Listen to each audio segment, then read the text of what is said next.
Yeah, I think most people don't know how the money system works. Yeah. They don't know the basic fundamentals of it. Have you had any downs? Yeah, COVID. We run an education business, 107 staff, and then the government say it is illegal to run your business. Well, I've never been there before. I don't know what to do. That was scary. Who has been your worst guest and your best guest? The worst interviews are the ones we haven't published, which were so bad we didn't even publish them. Way. It's way more easy for him to be an awkward bastard, which he was, on Zoom. It's harder to be an awkward bastard when you're face to face. Yeah. So what kind of cars do you have in your collection? An Ariel Atom. Oh, wow. Nice. Do you track it? No, I have the same view as you. I would track someone else's car and ruin theirs. Why would I ruin mine?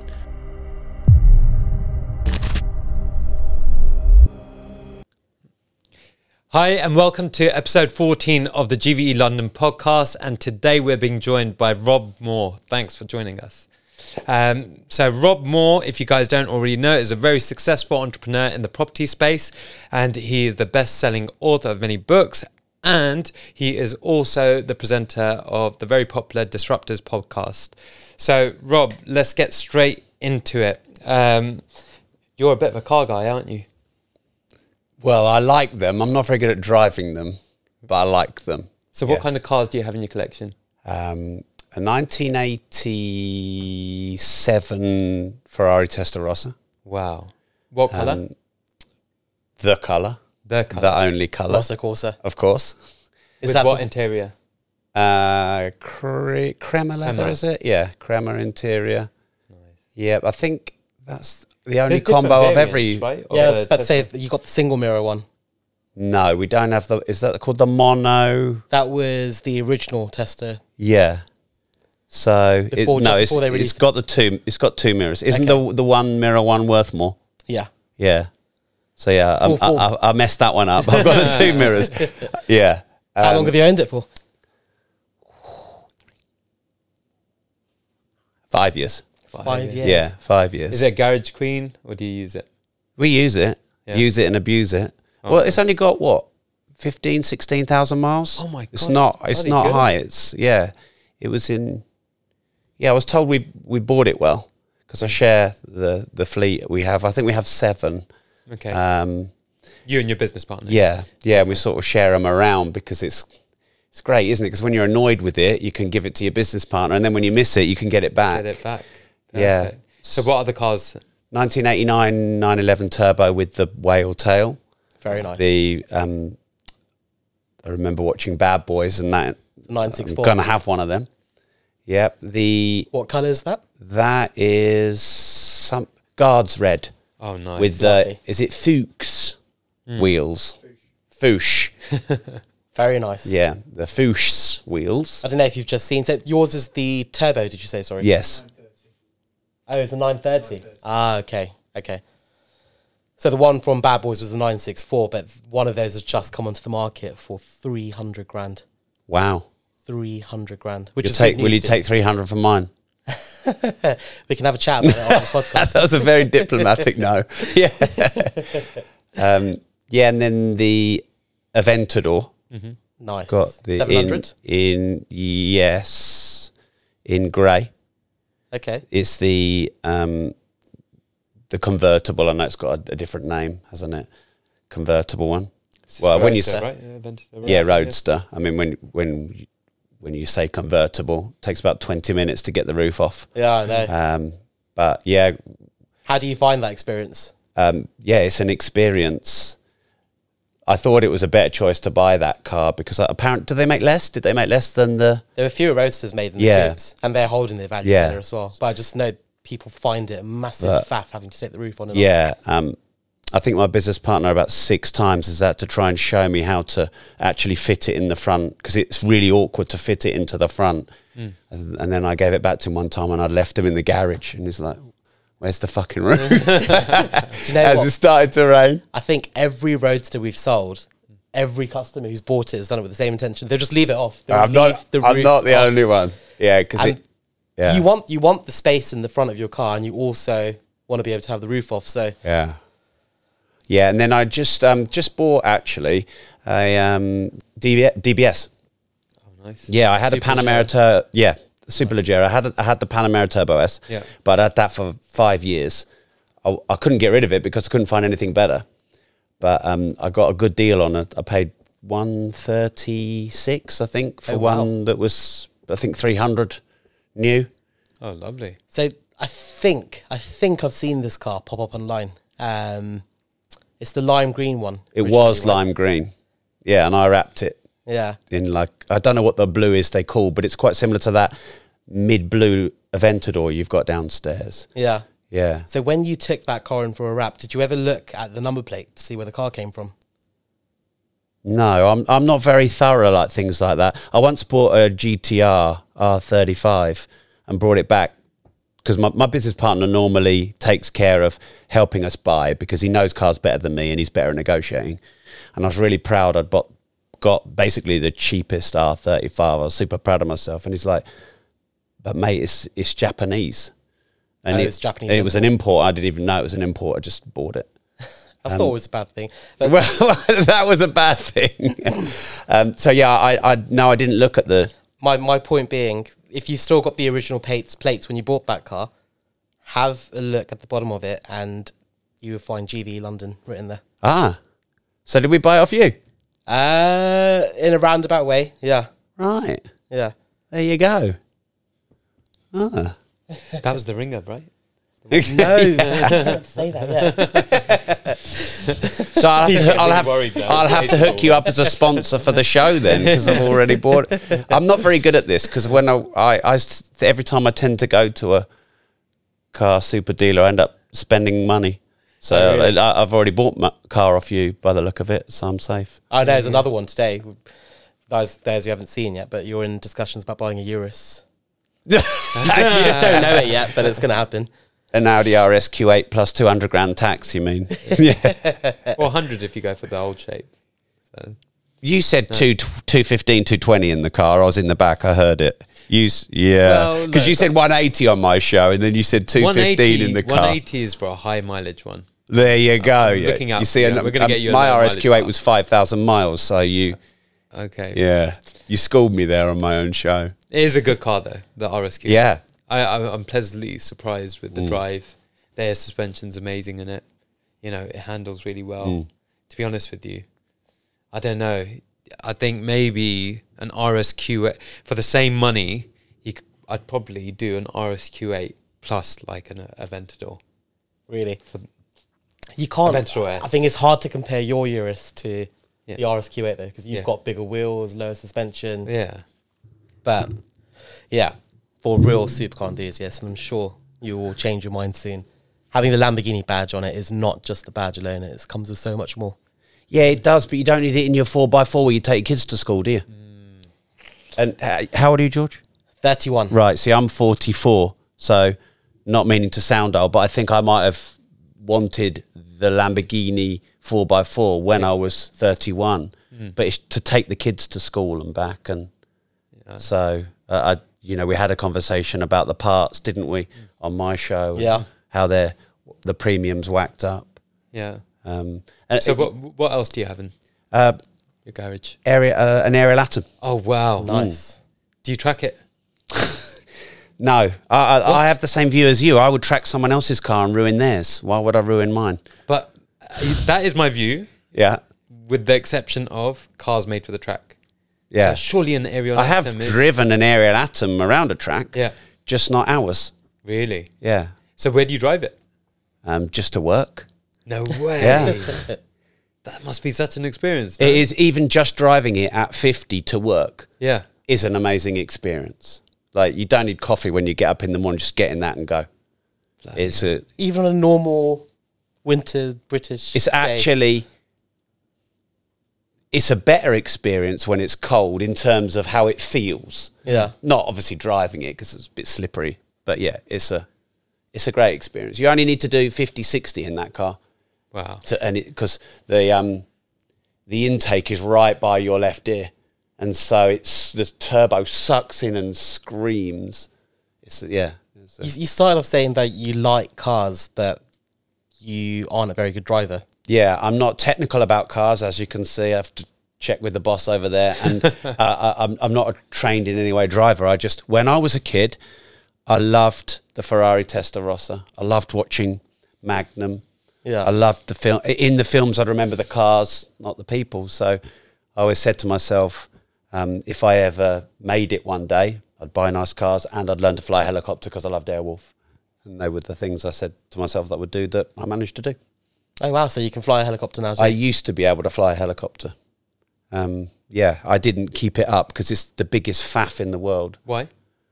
Well, the airfield's about 25 minutes away if there's no traffic. And then you get there and you've got to sit down with your instructor and fill in the book and plan the route and do all the safety checks. So you're probably nearly an hour before you've actually taken off. Yeah, and yeah, so I wasn't so good at all the the navigating in all the right airspace either. But is that something that you'd aspire to have one day for yourself, a helicopter? I've got a friend that's saying that he can't wait until he buys a big enough house so that he has a helicopter landing pad there. I think I wanted that until I got it. Really? As in until I learned. I never bought a helicopter, but I got my... by the way, going up, pulling up and lifting up in a helicopter the first time you go solo when your instructor gets out is one of the most amazing feelings in the world. Wow. Because you learn to fly in a tiny little Robinson 22 that's like this, and one person coming out dramatically reduces the weight and you just pick up slightly and just go up. And that, I can remember that feeling. And to me, I was done. I didn't really need to then get the bigger helicopter and buy one. To me, that was ego. If I could have stopped then, I'd have stopped then. I got my test. I did, I think, 100 hours, but it was pure hobby. It's weather obviously is on a helicopter if the weather's not right. So you planned your journey. So, maybe I'd have thought, it'd be nice to come and see guys like you and go and buy a car and fly my helicopter, but then the weather's crap and then you can't go. So I have a driver and I just much prefer being driven in a car than flying. But it was an achievement of a goal. It was a hobby. I did it. I feel good that I did it and then retired. We've had some customers come and visit us in the helicopters, and then they've gone back into the helicopter, gone back to the Isle of Wight or something. But that's all good and well until the weather was like what it was today. And then what the hell do you do then? You just sit around waiting. You're grounded. But what if you're mid-flight on the way to London, the weather, it was terrible. You have to immediately land. Really? Is that right? Yeah. Oh my God. Well, if you don't want to die. Yeah. I mean, there's a guy local to us. There was a guy local to us who owned a big hotel in a village just outside of where we live. And that they flew in bad weather and he died. Oh my God. It went down. Yeah. But you just hear so many, maybe it's just because they're quite high profile, but you hear of a few helicopters going wrong and then, Yeah, it was, I've crashed most of my cars, so it was always, I think I did the right thing in retiring because it was probably on. Thing is, I got away with it in the cars. Yeah. I crashed a 5-day-old Ferrari 458 into News International building, which is Sky, Rupert Murdoch, the Mirror. On purpose, I'm guessing. No, not on purpose. How many You're thinking PR, yeah. How many followers did you get from that? That was that pre-social media? I think it was. Yeah, it was in the newspapers. It was in the Sun and the Star, and the reporters were over within half an hour. Wow. Yeah, that was 100. Yeah, page 3. 105 grand repair bill that was on the car. Oh my God! You didn't go through insurance. You did. Yeah. 105 grand. Yeah. That's great. I'm guessing that's still affecting you till now. Brake fade. The brakes were cold. Oh, really? Well, the ceramics on those 458s are notoriously bad, aren't they? Yeah. Depends on how fast you're driving them, to be honest with you. I was about to say they're not so great if you're trying to turn 90 degrees at 100 miles an hour on a fresh Look, I wasn't blaming the car at the point it was raised over there. Okay, so now we've got to know about your cars. What did you do to be able to afford these cars? So tell us a little bit about your history, your business that you started, and what you're doing currently. So, in 2006, I met my business partner, and he was already working for a rather creative property sourcer. Okay. And what's a property sourcer then, for people that don't know? Yeah, someone who might sell you an off the plan or a new build property for investment purposes. So not an estate agent, because it was for investment. And he was a larger than life, colourful character. And Mark had given me some books to read. Rich Dad, Poor Dad was one of them. And I interviewed Robert Kiyosaki recently, and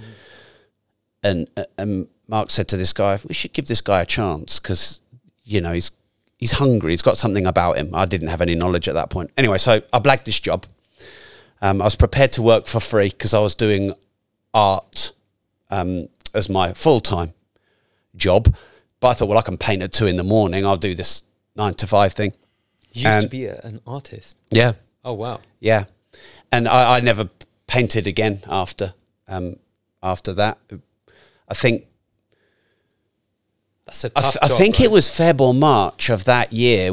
Mark and I bought our first buy-to-let investment together. Now, Mark already had about a dozen, so he was already a bit further ahead, and he sort of took me under his wing, and he was like, you know, look, we'll do it this way, and don't buy these new things. They're overpriced. Buy the older existing stuff. So we worked for him for a year and sold a lot of property for him. I made him some money, and then we decided to set up on our own because we didn't want to sell overseas stuff and new build stuff, because we didn't think it was the best investment. We thought that the local stuff down the road that didn't look nice, but it was, I mean, they were 70 grand back then. I think we bought a house for 35 grand Wow. in a bit of a shithole, but where? Was that Corby, or was that, yeah, Corby. Corby's near, like... Our cheapest property ever bought, was it 35 grand, 40 grand? I think it probably had a 4 in front of it. Yeah. Yes, I say 40 something. Yeah. What made you want to approach Mark that time at the job? Were you always interested in property, or you knew Mark? No, I went to a networking event because my gallery owner, who was hanging up my paintings, a bit like you've got here, he said, you should get into property. And I'd been dismissing it forever, but my dad had a nervous breakdown in his pub in front of all of his customers. He got sectioned, he got beaten up by the police. And I watched it all happen, and I sort of froze and felt quite a lot of shame, because my dad had put me through school and university. He'd paid for my first house and first car and always supported me financially. And he wanted me to be an entrepreneur, and I was not doing a very good job. So about a week or so after that, I went to see Mike in the gallery to see if he'd sold any of my work. And as usual, he hadn't. But he said, you should really think about this property thing. And I was like, where is it? I'm in. And I went, and one thing he said to me was, don't just leave when you've finished. Make sure you go and speak to everyone, because it's a networking event. Because you'd be surprised how many people go to networking events and don't speak, or they give out a card and don't follow up. So I did what he said, and I went around everyone, and Mark was the last person I met at the bar. And we swapped cards and had a bit of a chat. And in Peterborough, you don't really get many entrepreneurial people. So maybe I was blagging it well to Mark that I looked like I knew what I was doing, because I didn't, but I was definitely keen and excited and interested in property and business. And I guess Mark probably didn't meet that many property people locally. So we swapped cards, and I emailed him up the next day, and he said, come into the office. And not quite on the spot, but a few weeks later they gave me a job. Yeah, and we bought, I think we bought approaching 20 properties that year together. We bought certainly... After leaving... No, while we're on the job. There. Yeah, well, we had no contract with him, so we weren't breaching any contract. We'd actually pitched it to him. We sat him down and said, we think this property works better. We'd be happy to sell this. Let's build a business around it. And I remember he just dismissed us out of sight. Didn't even give it the time of day. Yeah. And I remember being a bit pissed off about that. Yeah, so... You were getting 5%. Yeah. That was another problem. Yeah. 5% of... Fuck all. Yeah. Well, So that was the if commission, we were wasn't it? going to set up this business with him, then Terry was going to get 80%, and Mark was going to get 15%, and I was going to get 5%. Got it. Even though I'm the guy that's pitching him the bloody... Because I was normally the guy that would do the pitching part. You know, I would do the public speaking. I'd speak at the events and things. So yeah, that didn't really seem fair So, but it wasn't soon after that we left. And then we just started buying loads. So we have 340 rental units now in our portfolio. Wow. We manage 1,300-ish in our management company, and that all started from 2006. And where did you find all the funding to buy these properties? Well, when we started, Mark put the money in and cut me in on the upside. So he wasn't taking any risk because I didn't have any of his money, but he gave me 50% of the upside. So he didn't take any risk, and I think Mark figured out quite quick that I was quite quick at learning things. So, you know, I'll do the selling, and I've read a few books and listened to a few audios, and I started doing the selling even though I was a bit green, and I'll do the marketing, and I'd read a few marketing books, and I'll do the public speaking. And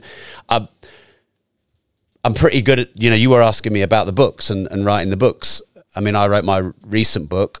I wrote all the words in 24 days. So the research and the editing's longer. But the actual, once I sit down and go, I'll go fast in a straight line. So and that's your most recent book? Yes, Money Matrix. It's not out yet. Okay. And what's it going to be about? It's about the money system, how it works, and then playing it at its own game so that you can make, manage, and multiply money. Okay. Yeah. So this is for the normal guy that works a 9 to 5 and isn't so savvy about what money is as such. Is that what you're saying? It's kind of like beating the system at its own game kind of thing. Yeah, I think most people don't know how the money system works. Yeah. They don't know the basic fundamentals of it. Yeah. And so then it's just interesting because we've never had an author on this podcast, but just interesting, like, how does somebody sit down and write a book from scratch on such a, like, I don't know, it's a complex subject, right? Is this all based on your personal experiences, or is this something that you're having to research the heck out of and then putting all your research into one book? So that book there, Money, my original manuscript was 250,000 words, so 250,000 words. And I think I wrote those in about 6 months. It took me to write the 250,000 words. That was a little bit more of a complicated research project than my Money Matrix book, because Money Matrix, I've already written money and I've got a lot more money knowledge, and it was a slightly more simple concept. So I only ever write things I have experience about. That's the fun for me, fundamentally, as an author. Yeah. I'm not a researcher. I'm a doer. Yeah. And that's where I start. And then the technical parts, or the historical parts, or the quotes and the references, that's what I do the research on. But fundamentally, what I'm writing about, I know about, and I do. So, you know, we've been using bank finance to build our, you know, property portfolio of hundreds of units.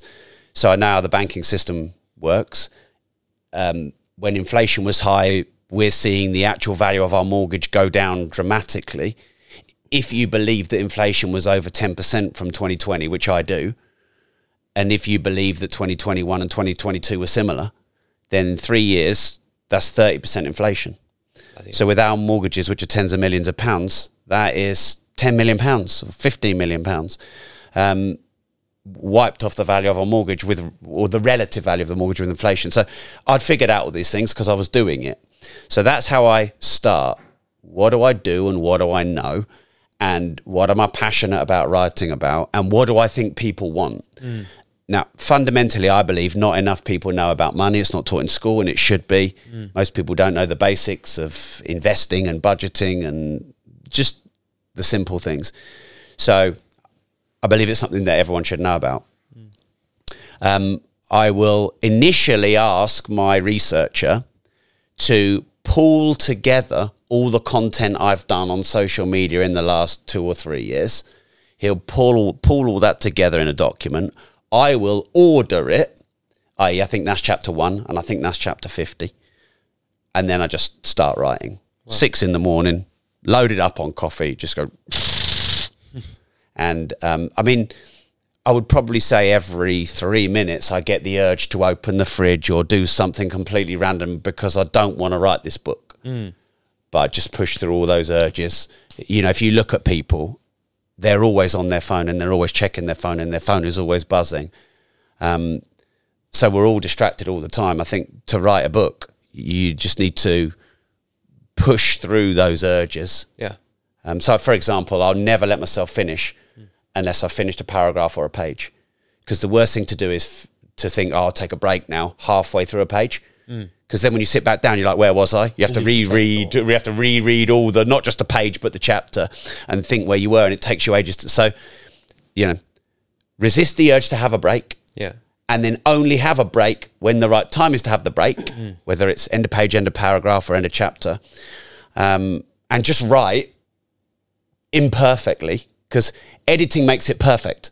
So what a lot of people do is they're sort of writing, but they're editing at the same time. Yeah. That's the wrong way to do it. No. Otherwise, you never get the words out. You write, stream of consciousness, like you're talking, you let it out, you edit it later. And yeah, and that's how I write books. I find that with social media actually as well, or just any kind of media that we're doing down here. My direction to the media team is just get something out there. So just come up with something, however good it is. Like, it doesn't have to be perfect. Let's just get it average, and then at least we've got some sort of proof of concept, and then we'll just keep on with each iteration, make it better. But it's quite interesting. The money book, I actually bought that before I met you or even spoke to you, and I didn't even know this person that I'm looking at on TikTok is the same person that wrote that book.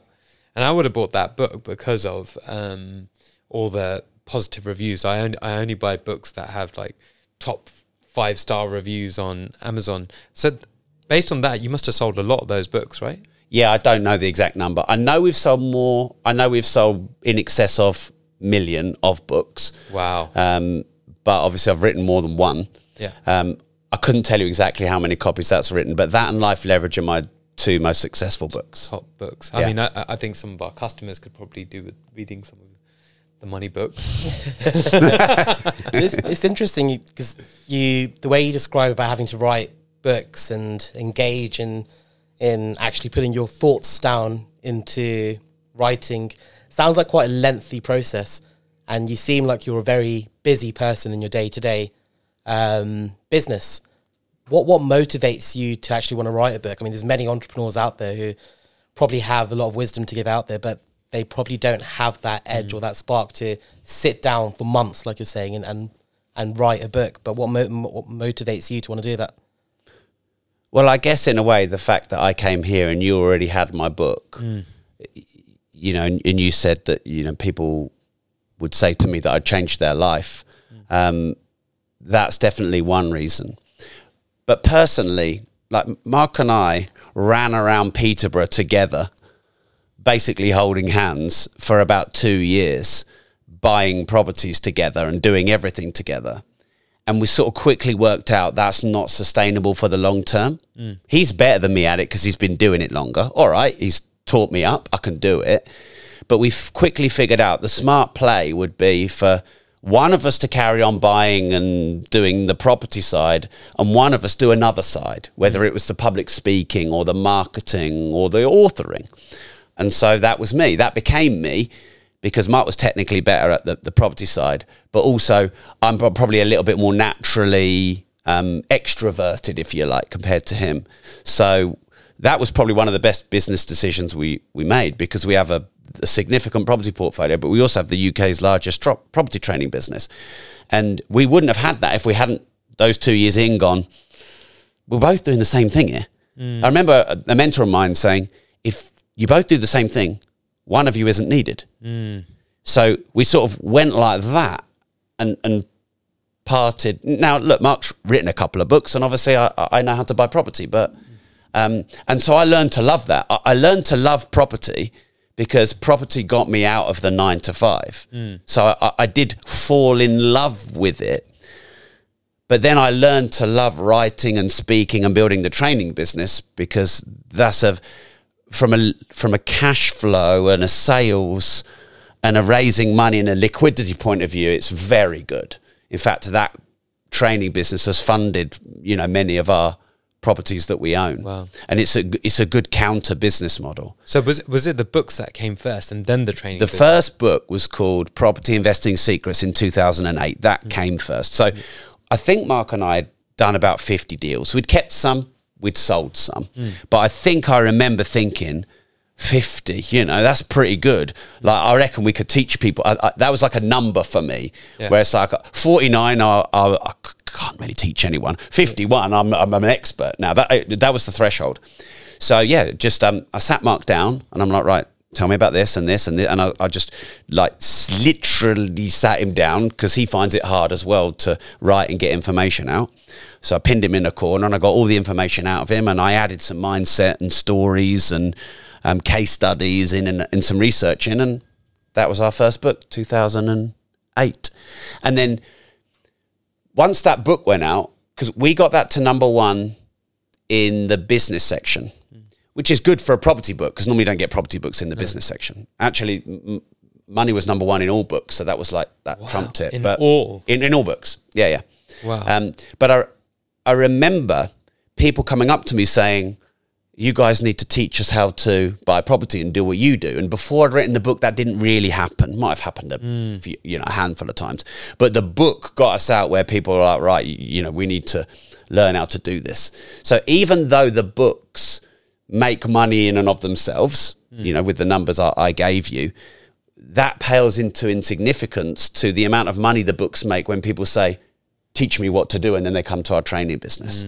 So they're way more lucrative from that point of view. And the training business has thousands and thousands of people that have attended, right? Yeah, Mark said he thought 15 to 20,000 students last year. I would probably, I'm going to argue, I'd say I reckon that's more. Yeah, but it's you know, it's I mean, 20,000 is a chunk of people. Yeah, I mean, we regularly do over 20 million in sales. Wow. In that training business. Wow. And this is teaching people, this just teaching people how to buy and sell properties, right? Yeah. How did the training business come about? What was your thought process behind that? First off, write the book. Then when enough people ask about how do you do this, let's put on a seminar. That's so cool. So I remember we'd gone to it was either Tony Robbins or Chris Howard first. I can't remember which way around. But basically we'd gone... Most people I know that are entrepreneurs read entrepreneurial books and follow entrepreneurs who teach. So most people I know have gone to a Tony Robbins seminar or a marketing seminar. And would you recommend a Tony Robbins seminar? Depends. I mean, there's like, if you don't like hugging and fiving and clapping and kissing and shouting and screaming every day. Anyway. And crying. I personally didn't like the jumping up and down and the whoop whoop rah rah. It's very American, but then that's just probably me and my grumpy Englishness. If you want to go and open your mind to what's possible in yourself and how you see yourself, absolutely, I would recommend. Did you walk on the coal and stuff like that? No, I buggered off early before the fire walk. Really? Yeah. I like the information. I don't like all the, you know, the frills around the edge. Wow. So the idea behind the concept behind the whole training course is pretty amazing when you think about it, because you're essentially training a whole load of the general public about how to flip money in properties, or how to flip properties to make money, right? But are they doing that for themselves, or are they doing that as a joint venture for your company? Okay, so overall, I love going to seminars. We launched our own seminar.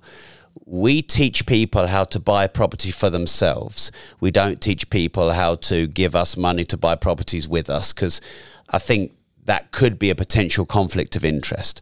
We have raised finance, we have done joint ventures, we've done no money down deals and other people's money.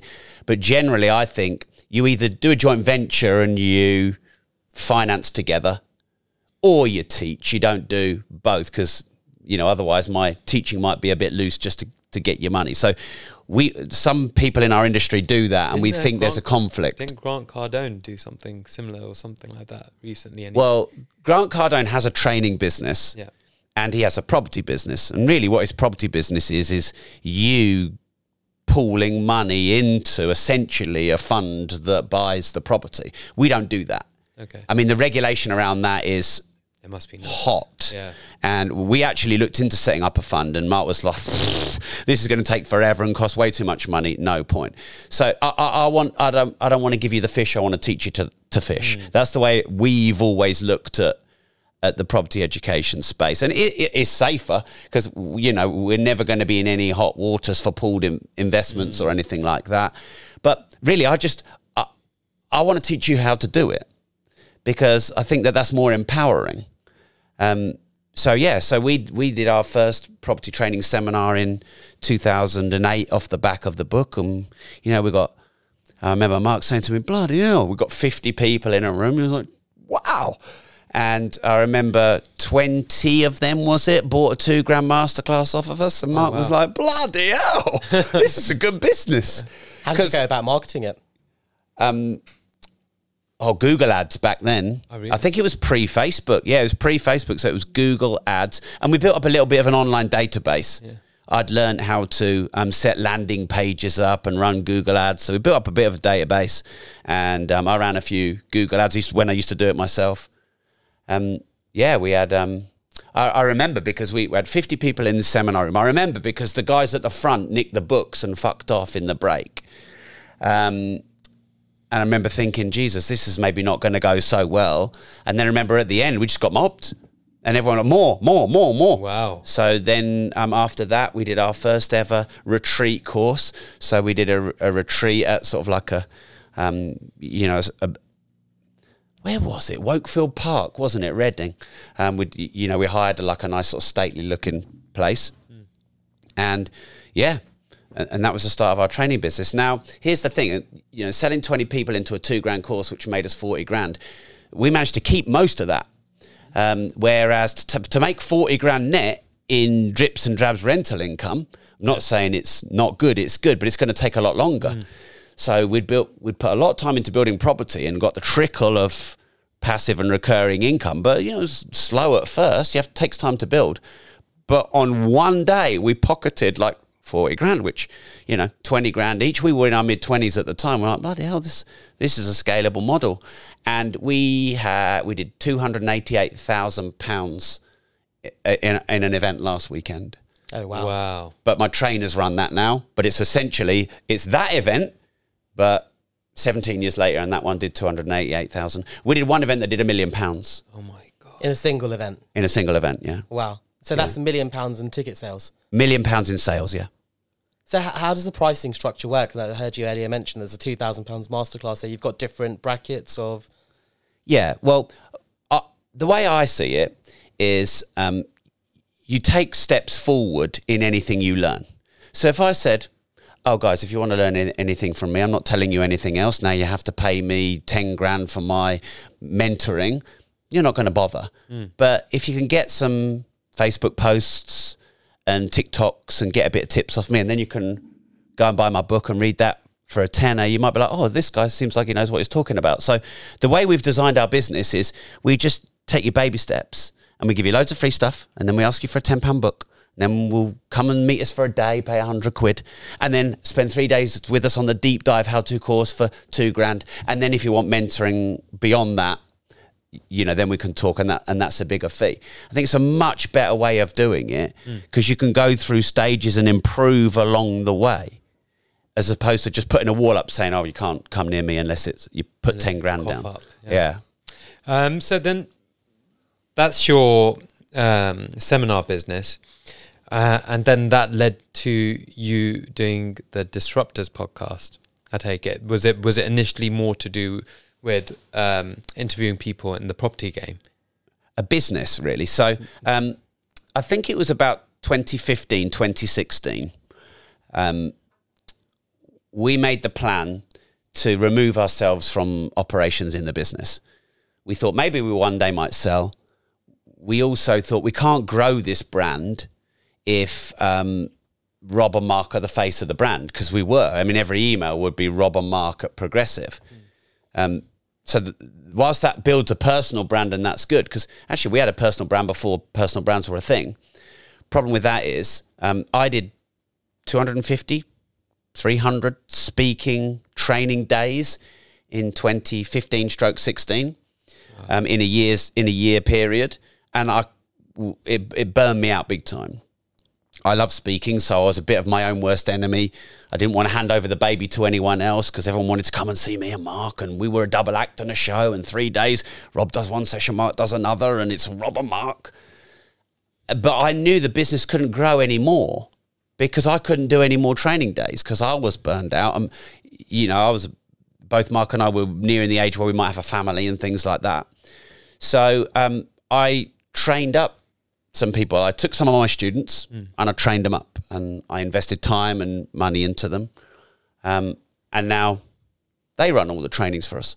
Wow. So we no longer have to do the operational stuff. So we were able to then pull away and say, oh, if you want to learn no money down investing, go to Kevin McDonald. If you want to learn service accommodation, go to Kevin Paneskis.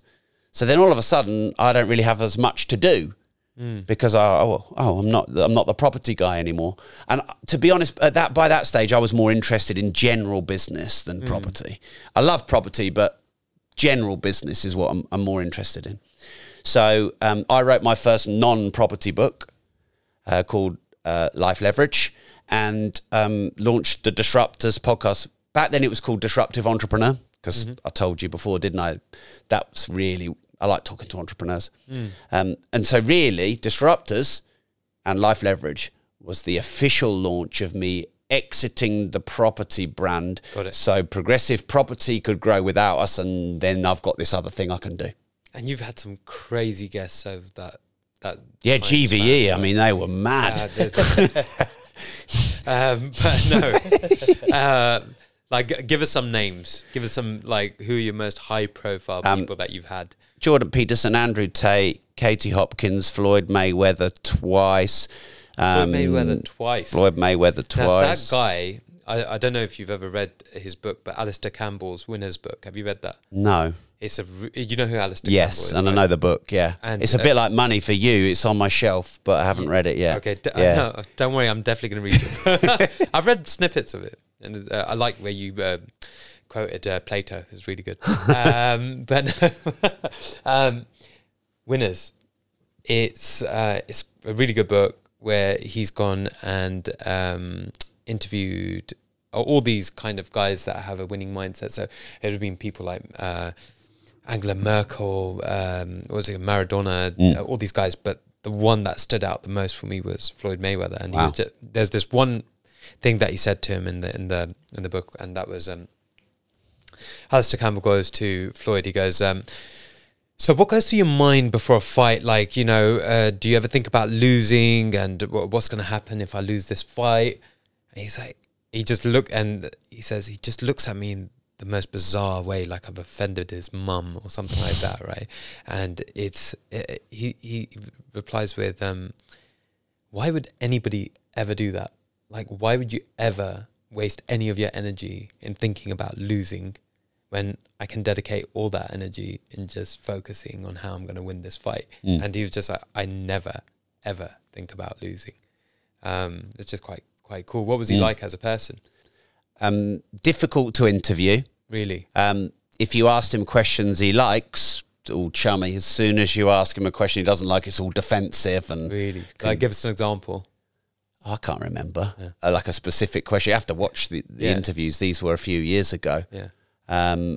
But yeah, he got quite arsey with me a couple of times. I can imagine. Yeah, just like Chris Eubank, he was awkward. I've seen that one. To interview, that was the most awkward. Paris Fury, John Fury recently, Robert Kiyosaki recently, will.i.am recently. Wow. These are some massive names. How do you come across these people? Stalking. Wow. Yeah, generally just. Is that right? Yeah. Persistence. Yeah. Is that great? Yeah, because you thought I paid them. Yeah. Didn't. I mean, I have paid a guest, but virtually all those names I said didn't pay. We just we try and hunt them down. We try and figure out a bit about them that might connect with the show. Try and approach them in a slightly different way. I'll tell you something that really works. Handwritten letters. Handwrite letters to some of them. That's great. Yeah. I mean, who receives a handwritten letter in the post now? You don't really get You don't. However, there is an AI company that has now started so if you want a handwritten letter sent out, you can send them what your handwriting normally looks like, and then you submit that, and now it looks like. Harry, you should get on that. Yeah. No, but the AI that can write like it'll write like you, right? Yeah. I mean, obviously AI is much more advanced than just handwriting, but we get that's such a good idea. Yeah, we buy the blue Smythes and paper. Okay. You know, and you handwrite the address and you handwrite the letter. That's got a very high success rate. Wow. It's difficult to scale, obviously. But we've got a few good guests. That is just so surprising. I would have thought like thousands, tens of thousands to get somebody, you know, as high profile as, I mean, now will.i.am, but even back then Floyd Mayweather. You know, surely these guys are so demanding. They don't want to do anything unless. I mean, these people are probably so hard to get a hold of. How would you get their addresses to write to, or are you just contacting their management teams? My assistant has his ways. Oh, that's cool. Probably taught by Mark to hunt down addresses. Yeah. And then sometimes there's like the business address, and then you send a letter to all the addresses. Yeah. You could also try doing it where they have to sign for it. Ah, got it.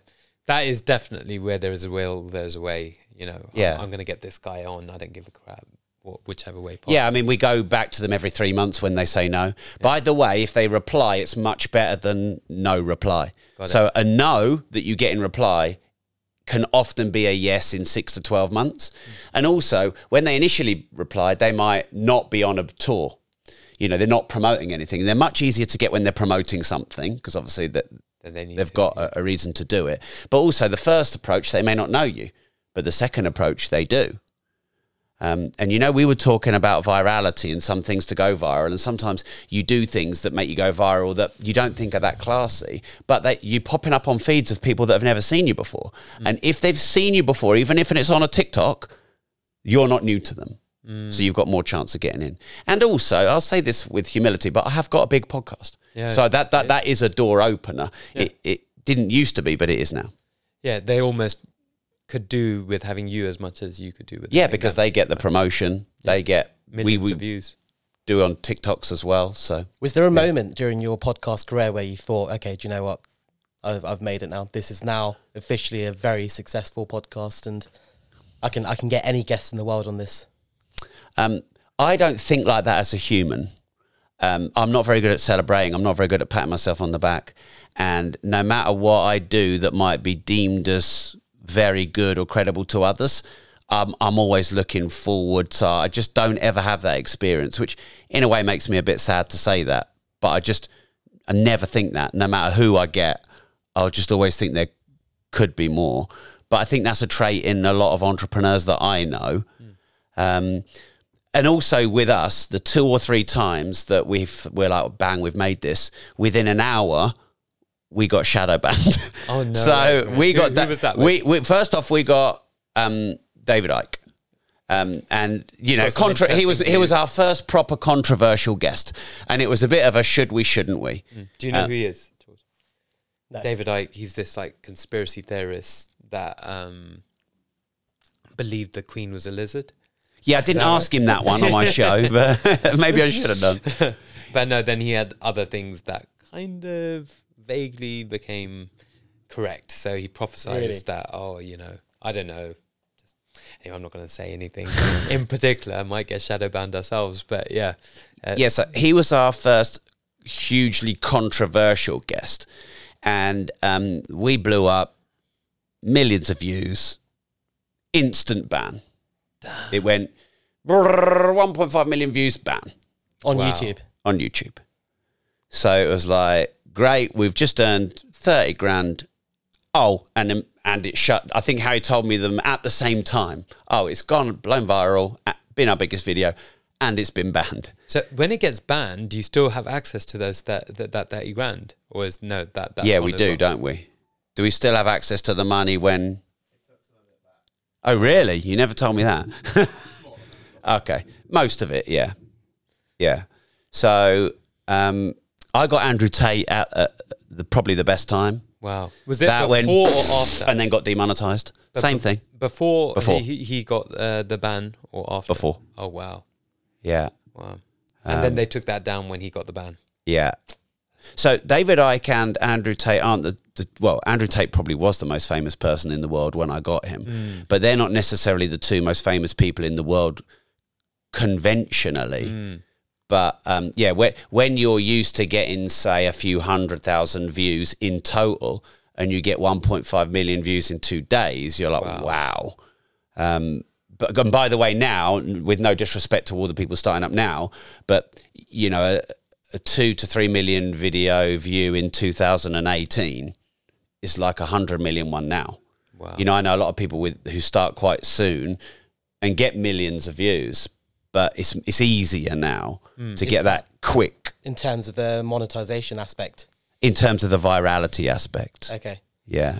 So you've mentioned the whole monetary aspect of videos. I mean, I'm assuming your podcast is quite a good stream of revenue. Yeah, but I pump it all back into growing the brand. So it's... To say it's a hobby would be disrespectful to what I do. It's not a hobby because obviously I've been doing it 8 years. It's made me a lot of money. It's made me millions of pounds. It's the best thing for my brand. Like, you know, I built the biggest property training company, and once every 10 times I'd go out on the street, someone would recognize me. Within 6 to 12 months of doing my podcast, once a day someone would recognize me, and now it's 3 or 4 times every time I go out, you know, I get recognized. But I've never done it full time. Never done this full time. Full time is the training business. This, you know, podcasting thing really is just sort of part time. What's the most you would have earned from a YouTube podcast? And the most we earned from one video was £37,000. How long did that take? Was it the video or was that the month, Harry? I think it was the month of Andrew Tate. So it might not have been just his video. It was in that month. But that was 90% of that was his video. That's monetizing. That's just videos. YouTube. That's not TikTok monetization. That's not all the people who did our courses. Wow. Because by the way, that would have been significantly more. Like that one video like that can make me easily 6 figures if you look at the people. You know, a bit like let's say you monetize TikTok, but they buy a car. Yes. What do you want? Do you want the TikTok money or do you want the car purchase? You want the business, yeah. Exactly, you want the car purchase. I've only ever done social media for the business, like you would for the car purchase. Yeah. The monetization is just the bonus. But what I do with the monetization, so the last few months I've made decent money, tens of thousands on TikTok and Facebook. It just all goes back into the pot. Yeah, the brand. Yeah. Just really quickly going back to the property side of things. We're in a funny market at the moment, and a lot of our customer and client base are all in the property game. What do you recommend to people out there who are looking to sort of get into the property game? Is now a market where you should be buying cheap and selling straight away, or would you recommend for them to buy and then rent and then sell at a later stage? Yeah. What is hot at the moment? So I don't sell. And there's a few reasons. Has that always been the case? Right from day I've dot? sold some. Yeah. You know, I told you I sold a few in my first and second year. Yeah. But that was just because I was selling to other people to learn the business of selling property. But, you know, those properties that I was buying for 45 and 70 and 100 are now worth 200 or more. We have one property that's worth, I think, 22, 23 million. And by the way, if that was in central London, it'd be 250 million. It's 159 tenants, 99 apartments. These properties that I own now were half the price 10, 12 years ago. So imagine if I'd have sold them, maybe cashed in a bit, paid the tax, divided it by 2 with my business partner. So if tax is 25 to 40, and then I'm splitting with my business partner, you know, there's not a lot left. But also when you sell, you don't get the rental income. And I want the income. The other thing is, if you buy and sell straight away, you probably won't make a profit. Like if I buy a car from you there today and try and sell it tomorrow, I'm probably not going to make a profit. I need to wait for it to appreciate. And that's what you need to do with property. So my strategy for investing is buy, hold, die. And that's how I play the game. I'm not a trader. I know what I'm not. I'm not a researcher. I'm not an analyst.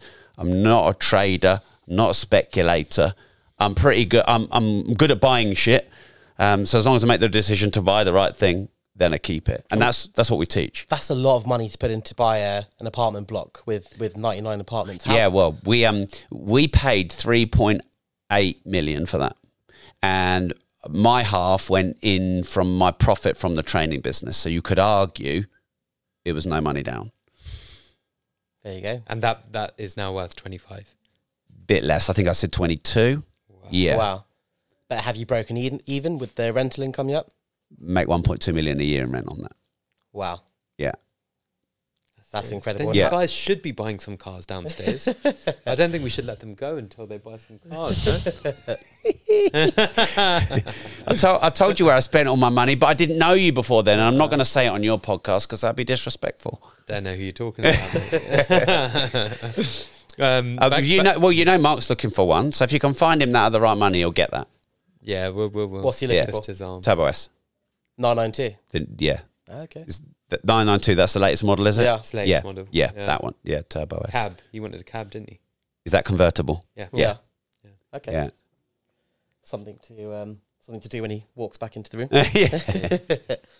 room. So you mentioned Tony Robbins. Who's somebody that's inspired you, like somebody that you've looked up to in order to get to where you've got to right now, whether it be in the podcasting space or the seminar space or property? Is there anybody in particular that you can turn around and say, this is the guy that was the reason why I'm doing what I do today? No, I would say my dad, because I saw him hustle and be an entrepreneur and make $1 million, lose $1 million, dust himself off the same day and make $1 million and lose $1 million and dust himself off. And, I saw an amazing resilience in him. And I also saw all the upside of him being his own boss. And I wanted that. And I was inspired to buy cars because he would go and buy cars. Tony Robbins, the Get the Edge CD set was the first anything I listened to that taught you that you could better your life. Before that, weeks before that, I didn't even know there was such a thing that you could better your life. I just thought you are what you are and you're born how you're born, and I'm just unlucky that I'm born not rich. And then when I realised you can learn it, I thought it was American claptrap, high P BS. And then I listened to these CDs and I didn't like it at first, but within the first CD, I was hooked. So definitely should hat tip to Tony Robbins, because in terms of my mindset, but Tony Robbins isn't a property guy. Rich Dad, Poor Dad was the first book I read in property. And of course I interviewed Robert just recently. So I'd have to hat tip to Robert. They weren't my mentors, but they were the catalyst. They were the spark plugs, that got me going. The guy who I think is infinitely wise is a guy that is not so well known called John DeMartini. When I was broke, I used to think everything was shit. Then when I went to Tony Robbins, I used to think everything was good. And in reality, nothing is all good or all shit. Everything is neutral. And it's you or I that project on it whether it's good or bad.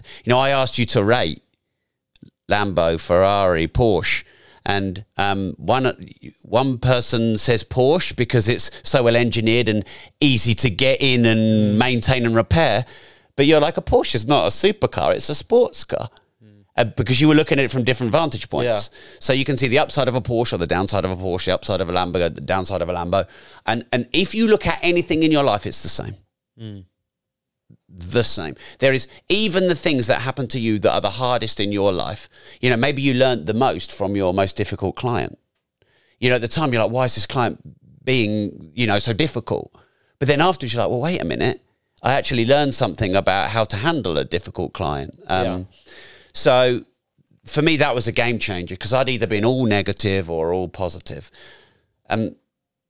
So I would recommend anyone who is a little bit emotional or erratic, check out John DeMartini. Wow. Do you remember the name of the book? He's written loads of books. Okay, fine. No, yeah, like more than me. I've written 19 and he's written a lot more than that. You've written 19 books. That is really inspirational, man. That is amazing. I think on the Tony Robbins front, I think one of my first ever self-help books that I read was Unleash the Power Within. That was a similar kind of concept, what you mentioned, that I never had come across a self-help book before, and then I read that, and it's pretty powerful, especially if you've never read anything before in the past. Yeah, I mean, I remember being like, self-help? That's for losers. You know, really like scathing and skeptical of it. And of course, I now see it completely the other way round. Like, why would anyone not want to help themselves? Yeah, and he takes a more... It's a more of a scientific approach to it as well with Tony Robbins, right? So it's the whole NLP kind of reprogramming your brain, that if you are thinking negatively, well, how can you switch your brain and your regular habits to start thinking more positively, right? So it's interesting because you just mentioned that you can learn from pretty much anything you experience. You will learn from that. Everything seems to have gone so well in your career so far, and touch wood, I hope that continues to do so. But surely along the route, there's been some ups and downs. Have you had any downs? Yeah. In the property game? Yeah. Any examples? Yeah. COVID. Really? Okay. How did that affect you? That was... that was when you lose the back end of the car and you think it's gone, and somehow miraculously you pull it back. That was it was. We run an education business, which at the time had 107 staff, and then the government say it is illegal to run your business. Well, I've never been there before. I don't know what to do. So that was scary. We had this 20+ million development that I told you about with a crane. I don't know. Was it 1,000 a day, that crane? Oh my God. I mean, it weren't cheap, was it? Yeah, it was costing, I think it was costing me 22 grand a month. Oh my days. There you go. So, 800 a day or whatever for the crane. And, if we had to shut that building site down, we stood to lose. Development finance is 60 grand a month. Oh, wow. Yeah. So we stood to lose millions. Thankfully, I mean, they made a lot of mistakes, I think, in government, but they didn't shut building sites down, so we managed to keep that going. And yeah, that was hard. But, I said every downside has an upside. Well, now that I've been through that, I don't, probably only an earthquake with all my stuff falling down the hole would be worse, or would be something that I probably couldn't handle anymore. But yeah, that was like make or break for us. Like at one point we were like, are we going to get through this? So we've had months where there's £1 million a month on the overhead. So, it's not easy just to cull that down. And we did cull it down, but sometimes it doesn't happen quick enough. I mean, Mark just stopped all the direct debits, locked up all the invoices. You do what you've got to do, don't you, to survive? I'm like, they're drastically selling. How can we get everything online? And it's all very well saying, oh, yeah, we'll just do your courses online. But you have to rewrite all the courses, and you have to get all the trainers in. And the trainers have to re-record them all. And these would normally take 9 months. And we were getting them done in a week. Wow. Because we had to. So yeah, that was hard. A separate side to the business then, surely, because now you're forced into doing online. You probably created your online side, or not? Well, yes and no. So actually, as it turns out, the post-COVID year was quite profitable for us. The revenue was way down, the sales were way down, but it was quite profitable because obviously we'd slashed all our overhead. But I knew long term it wasn't going to be sustainable, because I knew as soon as people can go out, they want to go out. And I know, if you've read Tony Robbins' book versus been to his seminar, it's a whole different experience. And I knew that about humans. I've been doing events 17 years. everyone was like, everyone shut their events business. This is another upside that came out of it. We had loads of competition. Loads of people had copied us. Loads of our trainers had left and set up, you know, in competition. And then all of a sudden, this lockdown wiped them all out. So I said to Mark, as soon as we can get back to doing live events, let's do them, because everyone's gone. And I don't think everyone in the end will want to stay on Zoom. I was proven to be right. People still do Zooms, but people disengage on Zoom. They're up and down and walking. They're not concentrating. They're not there. And I told you we did 288,000 at this this event, which is not our biggest one, but it's a good one post COVID. Wow. So yeah, you know, it ended up being good for us. So doing the online events got us through a tough time. But actually, we are an experiential events business where, you know, this wouldn't have been the same if we were doing it on Zoom. Yeah. No way. No way. Completely different. I mean, I saw your interview with one of the Paul brothers. It's not the same on Zoom. Zoom it was way more easy for him to be an awkward bastard, which he was, on Zoom. It's harder to be an awkward bastard when you're face to face. You know, and you can get more rapport. Yeah. I mean, actually, that takes us to one of the questions that we got, which is who your worst. So, who has been your worst guest and your best guest? Well, I suppose technically it's the same person, Chris Eubank. Oh wow! Because from a that was awkward, he was a nightmare perspective, it was the worst interview. But it's the one everyone remembers. So I actually see it as the best interview.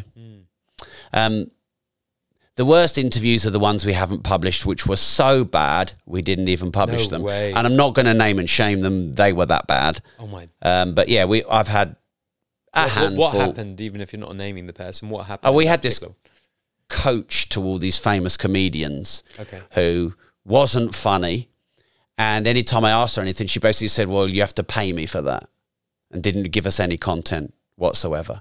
Oh, I remember a classic book in the entrepreneur space is The E-Myth. It is the classic go-to book for working on, not in your business. So if you're an entrepreneur, you know this book. It's like Rich Dad, Poor Dad in Property. And so I interviewed the author, and this was like in my 20th podcast. So I was like, holy shit, I'm interviewing the Don of business on my 20th podcast. And yeah, same thing. Gave me no answers. Just said, well, you got to pay for that. No answers. Was just closed, awkward. So that was poor. I think that was the only one where we managed to, I think, rescue 16 minutes out of that. And it was an hour podcast. Because I don't normally edit them down. I like all the nuance to be in. Yeah, exactly. For them to be conversational. But now I would probably have to say, I mean, I got Maisie Williams, who was in the finale of Game of Thrones. She had the biggest role, and she was Arya Stark in Game of Thrones. And I got her at the time. Yeah. So she was bigger than God then. Wow. Just like when I got Andrew Tate, he was bigger than God when I got him. So I'd have to say a best guest is when I get them at the right time. Okay. Because I've also had famous people, but maybe not at the right time. Was she good? She is brilliant. Really? Yeah. She played a good character. Yeah. How did that podcast work though? Because I think you target entrepreneurs, right? Well, I started with the podcast being called Disruptive Entrepreneur, and now it's just called Disruptors. And I escaped out of my own shackles and also went with the trends of the world. You know, I said to David over lunch, if I had my way, David and I would have just talked business with you guys for an hour and a half. But, you know, I'm asking questions which I'm hoping we can cut for a TikTok and go viral, and maybe they're a little bit more sensational or not really very business focused. So I'm doing that because I think that's where the world is going, and I want to stay relevant, and hopefully they see me and then they read money and then they get into property. But you know, I'm 44 and it's not as easy anymore to know what the 25 or the 23 or even the 31-year-olds want. You know, I knew that when I was 31. So I'm trying to to stay on the pulse?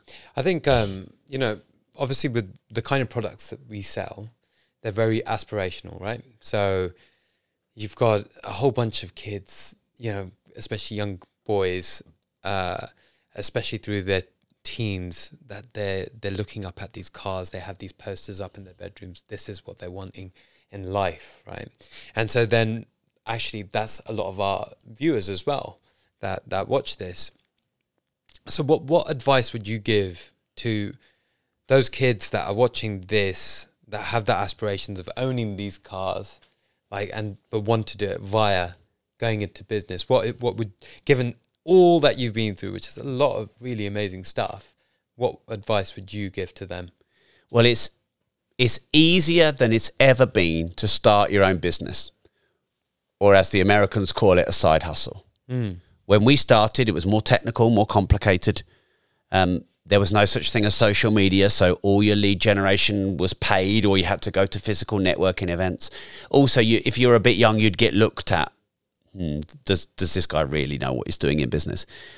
But now, you know, you're getting crypto billionaires in their late teens, early 20s, and TikTokers are going viral. There's that little kid who does the cars, isn't it? I forget his name, but he's freaking 12. So I would say to anyone, start now. Go online, register your domain name, go and buy your company name. I think it will cost you 30 quid, something like that. Get your domain name, get your company name, then go and get all the social media handles on that name, and think about, what do you know that others don't, but they want to know? Yeah. You know cars, what do they know? And then start doing content on it. And before you know it, you can turn monetization on TikTok on and monetization on YouTube on, or you can start your own membership site. I have a membership site called rob.team, totaling almost 10,000 members since we started. So that membership site, it brought in 205,000 in its best month. Oh my God. Front and back what end. Is this? It's £8 a month on starting and scaling a business and making and managing and multiplying money. Generic business or property business? No, any business. Oh, wow. I teach starting your own membership site, doing content, e-commerce. So the easiest business to be in right now is information, because you don't, like, probably the success that you've had may be something to do with the fact that you do consignment, sale or return. I mean, obviously you're successful for many other reasons, but you've dramatically reduced your risk because you've got no stock overhead if you do a sale or return. Information is the same kind of business model. There is no, you don't have to buy the product, you don't have to store it, it doesn't decay, you don't have to sell it cheap. So what would stop people? Well, I don't know how to set up a business. Well, I just said buy the domain name and go on Company's House and get the company. So that's ticked. Oh, well, I don't know anything. Yeah, you do. Everyone knows something that others don't, even if it's chess or wellness or spirituality or whatever. Everybody's passionate about something. Everybody knows something that other people don't. And you can create multiple streams of income with content. TikTok, YouTube, Facebook Lives, courses, masterminds, mentoring, books, podcasts, getting sponsors for podcasts. And that's what we built. So we started in property. Then we did the books and the property training, but now we have this separate brand, this Disruptors and my Rob Moore brand. And you know, that's quite a big asset in its own right, and anyone can do that. That's great. That's great advice. Thank you.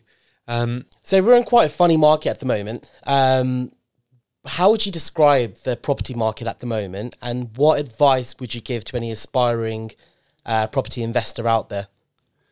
Right now, I would use one word to describe the property market, and that would be opportunity.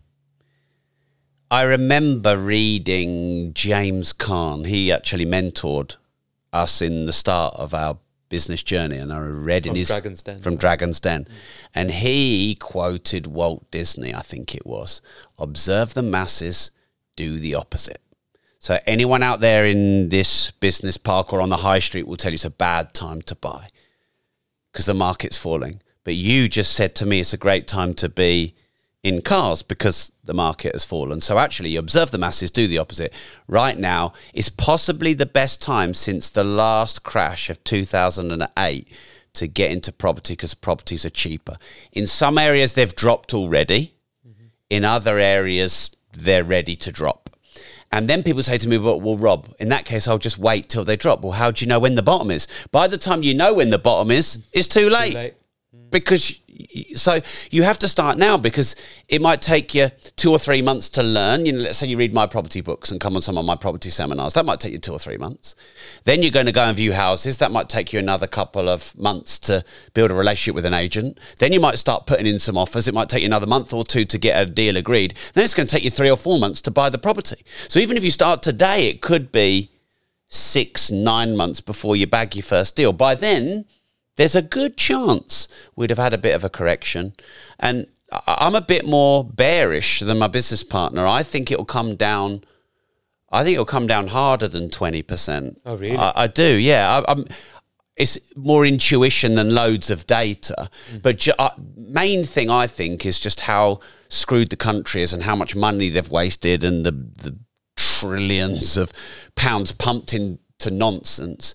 And also how high the property market got and how COVID almost, because of the undersupply of properties, sort of bucked the trend and made it go up even more. So I think it could be 2024 could be the best year to buy since 2009. And our best years were 2009 and 2010. So 24 and 2025 could be that again. Obviously, I'm not an oracle, haven't got a crystal ball. I'm just telling you what I think. But don't wait to buy property and wait. Okay, Rob, so we're coming to the end of the podcast. Where should our viewers follow you? Well, if you search for my name, Rob Moore, you'll find me on Amazon, and you know my podcast is called Disruptors. You'll find all my social media, Rob Moore. I think the one place, though, like the central hub of which then you can decide where you want to go, is rob.team. Okay. You just literally write rob.team.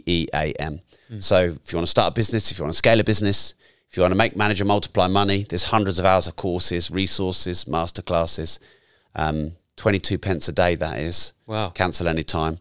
No brainer. No contract either. And that has the details of all your seminars as well, right? Yeah, you can through there you can find everything we've ever done in business. Yeah. So cool. Well, I look forward to doing some more content with you, because I think you're going to bring some cars down here at some point. That's the plan. That should be fun. Yeah. But thank you for coming on today's podcast. Really appreciate it. Thanks, George. Thanks, David. Brilliant. Thanks for having me.